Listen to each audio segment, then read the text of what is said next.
In this video, we're diving into how to build a custom blog grid in Elementor Pro that actually looks good and matches the vibe of your website. What's going on, everyone? My name is Eric Hunsaker, and on this channel, we cut through the fluff to help you build your first website without getting lost in tech overwhelm. So if you've ever tried to show blog posts on your WordPress website, but ended up with something that looked like a generic news feed, this one's for you. By the end of this video, you'll know exactly how to create a blog layout that not only works, but actually feels custom, all without touching a single line of code. Let's get into it. What is Elementor and Elementor Pro? So Elementor is a really popular website builder plugin for WordPress. Think of it like a drag and drop tool that makes designing web pages way easier. Even if you don't know much about coding, you can pick different elements like text, images, buttons, and just drop them where you want them on your page. Now there's a free version of Elementor that's great for basic websites, but then there's Elementor Pro,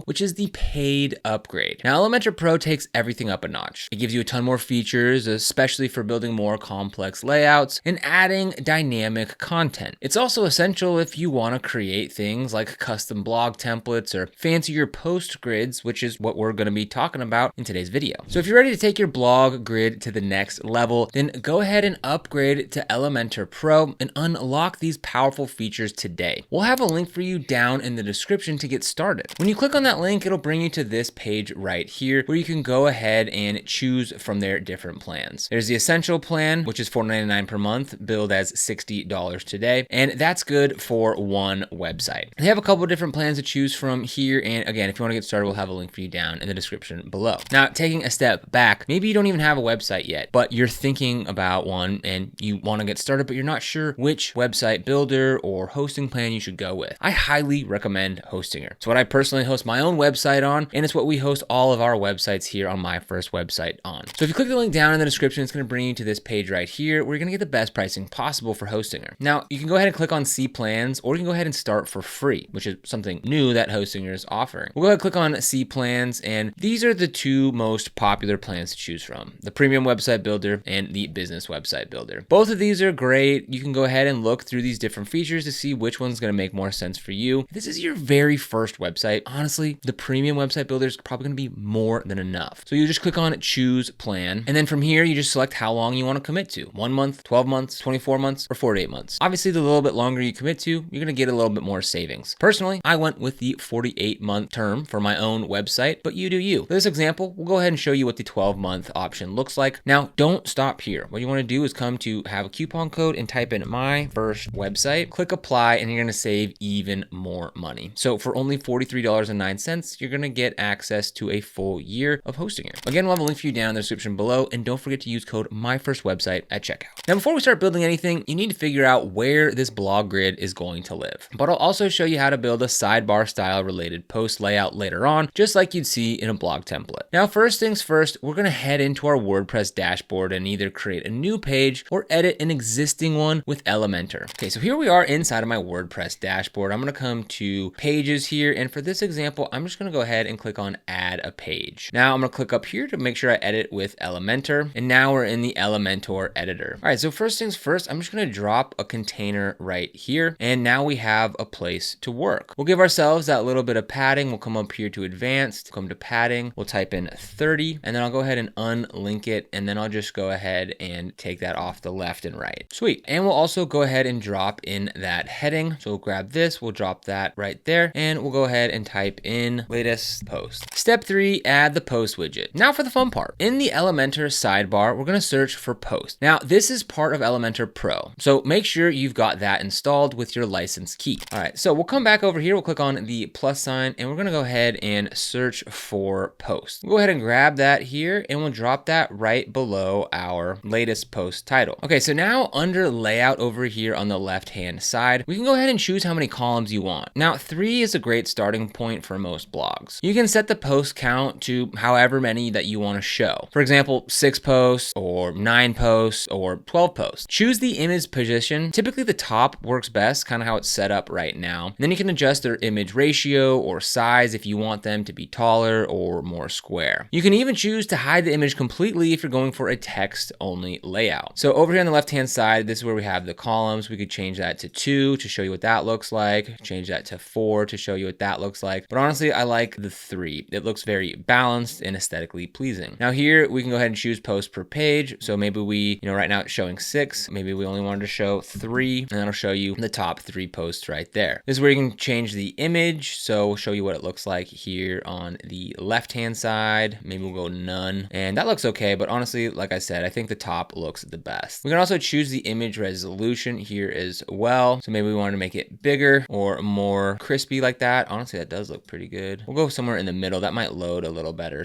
And we'll go ahead and leave it just like that. All right, next we're going to jump down to the query tab. So I'll go ahead and close the layout, and we'll come down here to query. Now this is where you can go ahead and control what kind of content shows up in the grid. So you can show posts from a specific category. Maybe, you have categories like recipes or fitness or workouts or something like that. This can be specific to your own blog. You can also show posts from a specific author. So if there's multiple people collaborating on your website, multiple authors, you can choose just to show posts from a specific person. Or you can just manually select certain posts to features. Now, if you're just showing recent blog posts, you can leave it set to posts and let WordPress handle the order. So here we can go ahead and choose this. We can go ahead and choose a manual selection, a current query related. I'm going to leave it on posts for now. And here you can go ahead and by the date, you could maybe, do everything in the past week, past month, past quarter, or whatever. And you can order it by date, title, menu order. I think date obviously makes the most sense. Step 4, style the grid. Now, this is where the magic happens. So we're going to go into the style tab. So that's right over here on the left-hand side in Elementor. And under the layout, you can set your column gap and your row gap. Now, somewhere around 20 to 30 pixels gives some breathing room. And then I would set the alignment to center if you want everything to look balanced. So we go ahead and click here. That's what the center looks like. You can move it to the right-hand side or left justified. I'm actually going to keep it on left justified. After going through the options, I think that looks a little bit better. Now for images, you can add a border radius for rounded corners. So if we come down here, we'll go to image and we'll go to border radius. So let's go ahead and start with 20 and see how that looks. And you can see that adds a little bit of roundedness to the corners there. I like the looks of 10. That looks a little bit better. Now you can also add a box shadow if you want the postcards to pop a little bit off the page. So we'll come back to box and we'll come to shadow and we'll go ahead and click on this. And I like to turn the blur up just a little bit more there, something like that. And we'll go ahead and leave that. And let's go ahead and just click away. And that looks okay. Honestly, I don't really like that. I'm gonna go ahead and reset that back to default. Let's come back here to image. Now, if we go to spacing here, let's go ahead and just double that to 40. So that's gonna add a little bit of space to the bottom there, but I think 20 looks good. Now, under the content table here, you can go ahead and change title colors and hover effects. So for example, you might want to make the hover color your brand's accent color. You can also adjust the typography for the title and excerpt, but just keep it clean and easy to read. You can also add spacing between the text elements if they feel a bit cramped together. So over here on the left-hand side, let's go ahead and just take a look at this. So the typography here, let's go ahead and select from the color here. We can go ahead and choose,